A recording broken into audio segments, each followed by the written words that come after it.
अल्हम्दुलिल्लाह रब्बिल आलमीन वल आक़िबतु लिल मुत्तक़ीन वस्सलातु वस्सलामु अला सय्यिदिल मुरसलीन व ख़ातमिन नबिय्यीन मुहम्मद व आलिहि व अस्हाबिहि अजमईन अम्मा बअद फ़अऊज़ु बिल्लाहि मिनश शैतानिर रजीम बिस्मिल्लाहिर रहमानिर रहीम व रसूलन इला बनी इसराईल अन्नी क़द जिअतुकुम बिआयतिन मिर रब्बिकुम अन्नी अख़्लुक़ु लकुम मिनत तीन कहैअति तैरि फ़अन्फ़ुख़ु फ़ीहि फ़यकूनु तैरन बिइज़्निल्लाह व उबरिउल अकमह वल अबरस व उह्यिल मौता बिइज़्निल्लाह व उनब्बिउकुम बिमा ताकुलून व मा तदख़िरून फ़ी बुयूतिकुम इन्न फ़ी ज़ालिका लआयतन लकुम इन कुन्तुम मुमिनीन। सदक़ल्लाहुल अज़ीम व सदक़ रसूलुन नबीयुल करीम। हज़रत ईसा अलैहिस्सलाम जी ज़ाते बाबरकात के अल्लाह ताला जी ज़ाते बाबरकात रसूल फ़रमायो क़ौम बनी इसराइल जे वास्ते। अॻिते इरशाद फ़रमाई जेको क़ौल आहे हज़रत ईसा अलैहिस्सलाम जो, जेको पंहिंजी क़ौम खे मुख़ातिब थी फ़रमाई त अन्नी क़द जिअतुकुम बिआयतिन मिर रब्बिकुम, मां तव्हांजे आयो आहियां पर अल्लाह जूं निशानियूं खणी आयो आहियां, ये हथे ख़ाली कोन आयो आहियां। यानी अल्लाह ताला जी ज़ाते बाबरकात पंहिंजे रसूलनि खे मौजज़ा अता फ़रमाईंदो आहे। जीअं दुनिया जी का क़ुवत उनजे मथां ग़ालिब न थिए, नबी रसूल अल्लाह वटि मर्तबे ईमान ऐं शान वारा आहिनि। अहिड़ी तरह सां अल्लाह ताला जी ज़ाते बाबरकात पंहिंजे मख़लूक़ जे मथां उन्हनि जी शराफ़त खे, उनजी शान खे ज़ाहिर फ़रमाईंदो आहे। हज़रत ईसा अलैहिस्सलाम जी ज़ाते बाबरकात इरशाद फ़रमायो त मूं वटि बि अल्लाह जूं निशानियूं आहिनि, मुंहिंजे रब करीम रब जे तरफ़ूं मां निशानियूं खणी तव्हां वटि आयो आहियां। अन्नी अख़्लुक़ु लकुम मिनत तीन कहैअति तैरि फ़अन्फ़ुख़ु फ़ीहि फ़यकूनु तैरन बिइज़्निल्लाह। ऐं मिटीअ जी मूर्ति ठाहियां थो, कंहिं पखीअ जी सूरत ठाहियां थो, पोइ उन में मां फूक हणंदुमि तो अल्लाह जे हुकुम सां पखी बणिजी करे उॾामी वेंदो। इन मिटी मां त अल्लाह इंसान खे ठाहियो आहे ऐं अल्लाह जो नबी हज़रत ईसा अलैहिस्सलाम बि मिटीअ मां हिकिड़ी मूर्ति ठाहे थो ऐं सॼी क़ौम उनखे ॾिसे थी, भई पखीअ जी हिकिड़ी सूरत ठाहे ऐं उनखे फूक जो हईं त उहो पखी उॾामी हवा में परवाज़ करे सभिनि खे ॾेखारी। अल्लाह ताला जे नबी हिकिड़ो इहो मौजज़ो उन्हनि खे ॾेखारियो।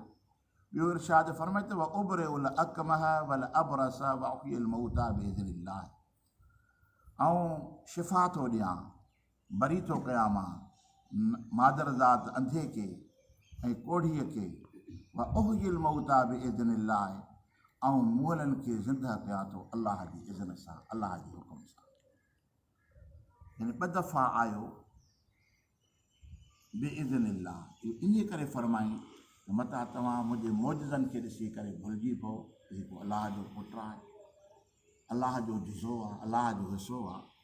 बल्कि बिइज़्निल्लाह जो लफ़्ज़ चवण जो मक़सदु इहो ई हो त मां अलाह जो बानो आहियां ऐं इहे जो कुझु मां तव्हांखे ॾेखारियां थो पियो इहो अलाह जी इज़्न सां तव्हांखे ॾेखारियां। रब करीम मूंखे इहो पावर ॾिनो आहे ऐं इन में तव्हां भुलिजो न जो मुंहिंजी हिन ख़िलाफ़े अकुल अमल खे ॾिसी करे तव्हां मुंहिंजी इबादत कयो, मुंहिंजी पूॼा कयो।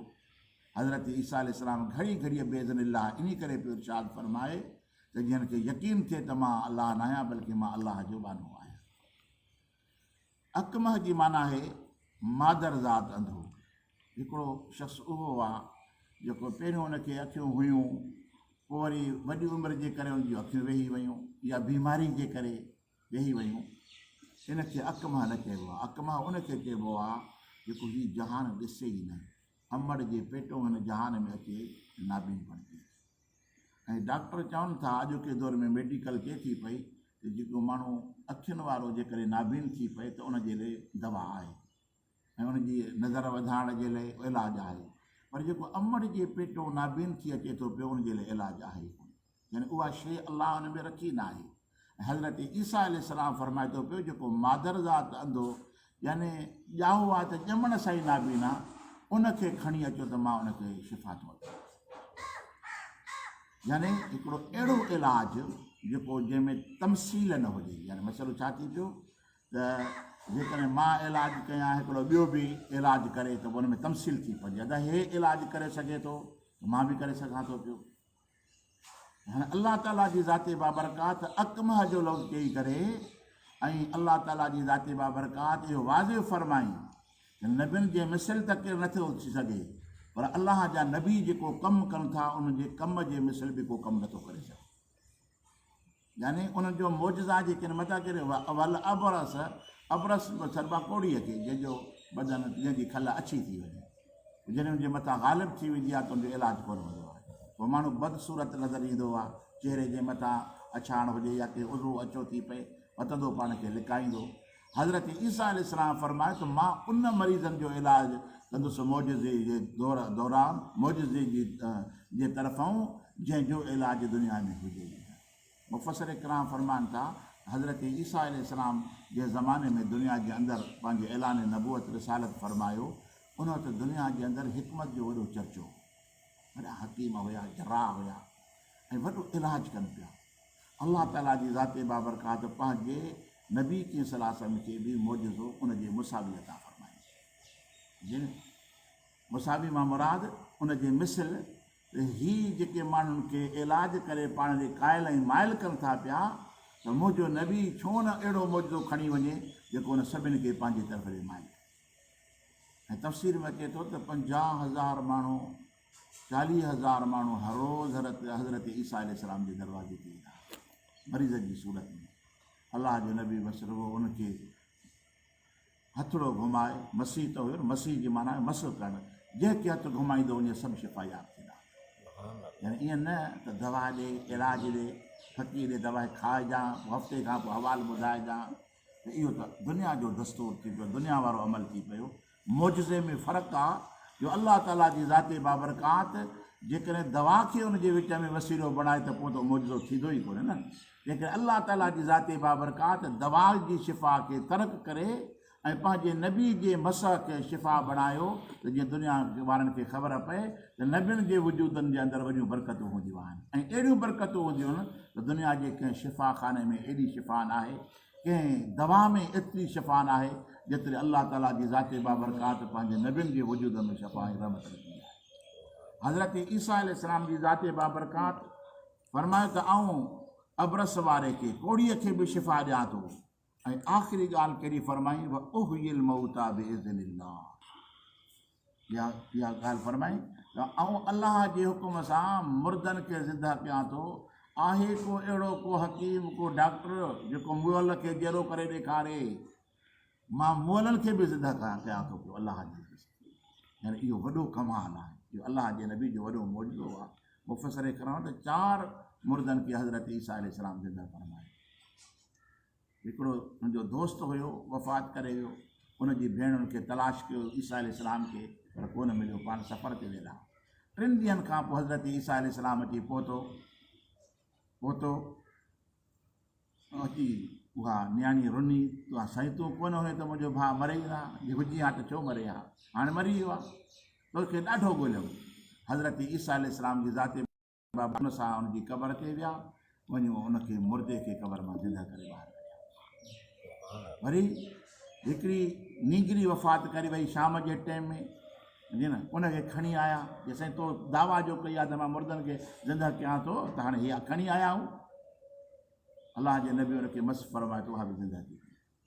हिकु दफ़े पाण कंहिं तरफ़ ॾे वञी रहिया हुया त हिकिड़ा माण्हू जनाज़ो खणी पिया वञनि ऐं दफ़न करण जे वास्ते उनजी अंबड़ जेका आई उनजे पुठियां लॻी पई वञे, रोईंदी पई वञे।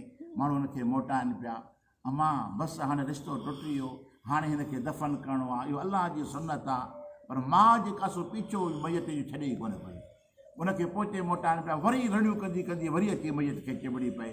हज़रत ईसा अलैहिस्सलाम जी ज़ाते बाबरकात जी नज़र हुनजे मथां पई, साईं खे वरी शफ़क़त अची वई त अमड़ जो छा हाल आहे। अलाह जे नबी उते इशारो कयो त उहो मुर्द ज़िंदा थी पई।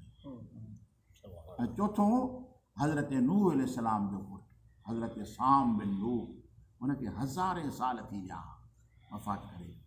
उहा अची क़ौम हुनखे अची पहुती त साईं तूं असांखे ख़बर पई आहे त तूं मोहन खे ज़िंदा करे थो पियो, असांखे मौजज़ो ॾेखार, असां परे खां आया आहियूं ऐं ॾेखारिणो बि ज़रूरी थिए। पोइ क़ब्रिस्तान में आया, अची क़बरूं ॻोल्हणु शुरू कयूं, हुनखे निशानदेही कयूं त हिन क़बर वारे खे ज़िंदा करे। हज़रत ईसा अलैहिस्सलाम मथां अची बीठो ऐं बीही करे फरमाईं त तव्हां सुञाणो था त न क़बर में केरु आहे? असांखे कहिड़ी ख़बर, इहे साल गुज़री विया आहिनि, अलाए केतिरे पाण फणजनि खे हज़ारे साल गुज़री विया आहिनि। ऐं हज़रत नूह अलैहिस्सलाम अलाह जे नबी जो पुटनि में मज़कूर आहे, जंहिंजो नालो साम आहे। अलाह जे नबी दुआ फरमाई, ख़बर खुली पई, हज़रत साम बिन नूह अलैहिस्सलाम उथी वई।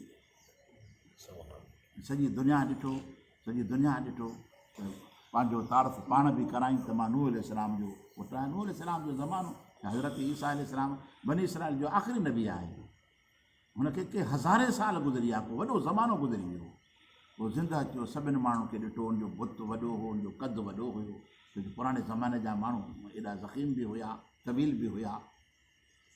हज़रत ईसा अलैहिस्सलाम जी ज़ाते बाबरकात जी ख़िदमत में अर्ज़ु कई त अलाह जा नबी, मां दुनिया में रहणु नथो चाहियां, जंहिं करे मूंखे मोटा, बाक़ी एतिरी महिरबानी कर जो अलाह खां मूंखे मौत जी सख़्तीअ जी माफ़ी वठी, वरी मूंखे मौत न ॾे, छोजो हज़ारे साल गुज़री विया आहिनि पर अञा ताईं मौत जी सख़्ती जो असरु मुंहिंजे वजूद में मौजूदु आहे। यानी एॾी सख़्ती आहे। अलाह हर मुस्लमान खे पंहिंजी पनाह में रखे। पोइ अलाह जी नबी जी दुआ सां वरी हज़रत साम पंहिंजी क़बर जे अंदरि महफ़ूज़ थी वियो। अलाह ताला जी ज़ाते बाबरकात पंहिंजे नबियुनि खे मौजज़ा अता फ़रमाईंदो आहे। जीअं नबी जो मञणु ज़रूरी आहे, ईअं नबी जो मौजज़ो मञणु बि ज़रूरी आहे। जे नबी जो इनकार करणु कुफ़र आहे त नबी जे मौजज़े जो इनकार करणु बि कुफ़र आहे। इहो अलाह ताला जी ज़ाते बाबरकात पंहिंजे तरफ़ां ॾिसो त केॾे शान ऐं मान सां हज़रत ईसा अलैहिस्सलाम खे अलाह ताला जी ज़ाते बाबरकात अता फ़रमाया। पर असांजो आका मदीने वारो साईं अलैहिस्सलातु वस्सलाम उहो ख़ुदि बिज़ात ख़ुदि पाण मौजज़ो आहे। यानी ॿियनि नबियुनि खे अलाह मौजज़ा ॾेई करे ऐं दुनिया जे तख़्ते ते मबूस फ़रमायो, पर असांजे आका खे हबीब करीम सल्लल्लाहु जी ज़ाते बाबरकात खे ख़ुदा मौजज़ो बणाए करे दुनिया जे तख़्ते ते मबूस फ़रमायो। जो महबूब करीम सल्लल्लाहु जे वार वार में मौजज़ो, अॼु बि दुनिया जे अंदरि वार मुबारक जी ज़ियारत कई थी वञे, कंहिं शख़्स जा वार ज़ियारत ॻेले कंहिं जॻह ते न रखिया विया आहिनि, न रखिया वेंदा। इहो असांजे आका जो मौजज़ो आहे। लखे माण्हू हुन वार जी ज़ियारत करण लाइ अचनि था पिया। हुन अलाह ताला जी ज़ाते बाबरकात महबूब जे पूरे जिस्म जे अंदरि बरकतूं ऐं रहमतूं रखियूं आहिनि। दुआ आहे त अलाह ताला असांखे अमल जी तौफ़ीक़ अता फ़रमाए। वमा तौफ़ीक़ी इल्ला बिल्लाह।